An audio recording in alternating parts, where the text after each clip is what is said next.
ഇന്ന് ഞാൻ നിങ്ങൾക്ക് ജിദ്ദയിലെ ഒരു പാർക്ക് കാണിച്ചിട്ട് കേട്ടോ. നമ്മുടെ ഹോസ്റ്റലിലെ കുറച്ച് അപ്പുറമുള്ള പാർക്കാണ്.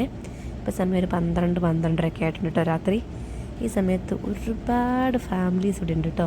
അതെന്താ വെച്ചാൽ അവർ ഈ സമയത്ത് ബീച്ചുകളിലും പാർക്കുകളിലും അങ്ങനെയുള്ള ഒരുപാട് സ്ഥലങ്ങളിൽ പോകും കേട്ടോ. പകലിങ്ങനെ വർക്കൊക്കെ കഴിഞ്ഞ് സ്ട്രെസ്സൊക്കെ ആയി മക്കളാണെങ്കിൽ സ്കൂളൊക്കെ വിട്ട് വന്ന് കഴിഞ്ഞിട്ടുള്ള സമയമല്ലേ, അവരെല്ലാവരും കൂടി ഇങ്ങനെ പോയിരുന്ന് ഒരുപാട് നേരം സ്പെൻഡ് ചെയ്യുവേ. ദൈവമേ, ഈ ഒരു സാധനത്ത് ഞാൻ ആടി എനിക്ക് തലവേദന എടുത്തിട്ട് ഞാൻ ആ തൂണിച്ചാരി നിൽക്കുമായിരുന്നു കേട്ടോ. ഇപ്പോൾ എൻ്റെ ചുറ്റോടിയിട്ട് ഒരുപാട് ആളുകൾ ഇരിപ്പുണ്ട് കേട്ടോ, കസാരയൊക്കെ ഇട്ട് അവരിങ്ങനെ ഇരിക്കുവാണേ. അവരിങ്ങനെ ഫുഡൊക്കെ കൊണ്ടുവന്ന് വീട്ടിൽ നിന്ന് കൊണ്ടുവരും.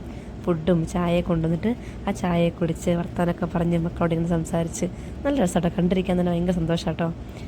ഈ ഉണ്ടോ ഈ ചുമലച്ചെറുക്കനും ഇവിടെ ഒരു ബ്ലൂ ചെറുക്കുണ്ട്, അതായവൻ ഒരു ഭയങ്കര റൈഡിങ് കേട്ടോ, ഭയങ്കര കോമ്പറ്റീഷനാണ് നമ്മുടെ നാട്ടിലെ റൈഡിങ് കണ്ണാപ്പീസ്. ഇതുണ്ടോ നമ്മുടെ നാട്ടിലെ മക്കളിപ്പോൾ 2-3 ഉറക്കം കഴിഞ്ഞ് കിടക്കുമായിരിക്കും അല്ലേ.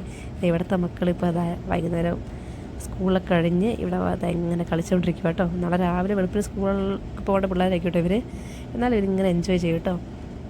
ഇവിടുത്തെ സ്കൂളുകളൊക്കെ ഉച്ചയ്ക്ക് കഴിയുവേ. ഈ പൂച്ച സാർ ഞാൻ വന്നപ്പോൾ തന്നെ നോട്ടോട്ട് ഇങ്ങനെ നടക്കുവാണ്. ഇവന് മനസ്സിലായിട്ടുണ്ട് എൻ്റെ ഉദ്ദേശം വേറെയാന്ന്. നമ്മുടെ നാട്ടിലെ കാണുന്ന പോലെ കേട്ടോ, ഇവിടെ ഒരുപാട് പൂച്ചകളെന്ന് വെച്ചാൽ നമുക്ക് ഡൗട്ടാവും ഇവിടെ പൂച്ചകളാണോ കൂടുതലും തോന്നും. അത്ര പൂച്ചകളാട്ടോ ഇവിടെ.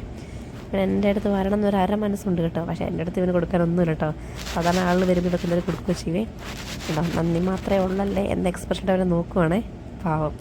ഞാൻ വന്നപ്പോൾ ഒരുപാട് പേരിങ്ങനെ വീഡിയോസും ഇതൊക്കെ എടുത്തിരിക്കുവാണ്. ഇവർ മ്യൂസിക്കൊക്കെ എടുത്ത് നിൽക്കുക. അപ്പം ഞാൻ പറഞ്ഞു, ഞാൻ കേരളത്തിലുള്ള എന്തോ വലിയ സംഭവം എന്നൊക്കെ പറഞ്ഞപ്പം പാവങ്ങൾ എനിക്ക് വേണ്ടി ഫോക്കസൊക്കെ ചെയ്ത് തരാട്ടോ, ഞങ്ങളെ വീട്ടിൽ തരാൻ പറഞ്ഞിട്ട്. ശരിക്കും എന്ത് രസമല്ലേ ഇങ്ങനെ ലൈഫ്. അപ്പോൾ അതാ ഭയങ്കര സന്തോഷത്തോടെ ഞാൻ റൂമിലേക്ക് പോകുന്നത്. കാരണം നമ്മളിങ്ങനെ ഭയങ്കര സ്ട്രെസ്സായിട്ടിരിക്കുന്ന സമയത്ത് നമ്മൾ ഇതുപോലെ എവിടെയൊക്കെ പോകുമ്പോഴേ ഭയങ്കര സന്തോഷമല്ലേ. എന്താ വെച്ചാൽ ഇതൊന്നും വലിയ സംഭവമുള്ള കാര്യമൊന്നും കേട്ടോ. നമ്മൾ തൊട്ടടുത്തൊരു സ്ഥലത്ത് പോകുന്നത് അല്ലെങ്കിൽ പോയി ചായ കുടിക്കുന്നതൊന്നും വലിയ സംഭവമുള്ള കാര്യമൊന്നും ആയിരിക്കത്തില്ല. പക്ഷെ എന്നെ സംബന്ധിച്ചുള്ള നമ്മൾ ഭയങ്കര സ്ട്രെസ്ഡ് ആയിട്ടിരിക്കുന്ന സമയങ്ങളിൽ അല്ലെങ്കിൽ നമുക്ക് വിഷമമായിട്ടിരിക്കുന്ന സമയത്ത് ഇങ്ങനെയൊക്കെ പോകുമ്പം എനിക്ക് ഭയങ്കര സന്തോഷം കേട്ടോ. നിങ്ങൾക്ക് അങ്ങനെയാണോ?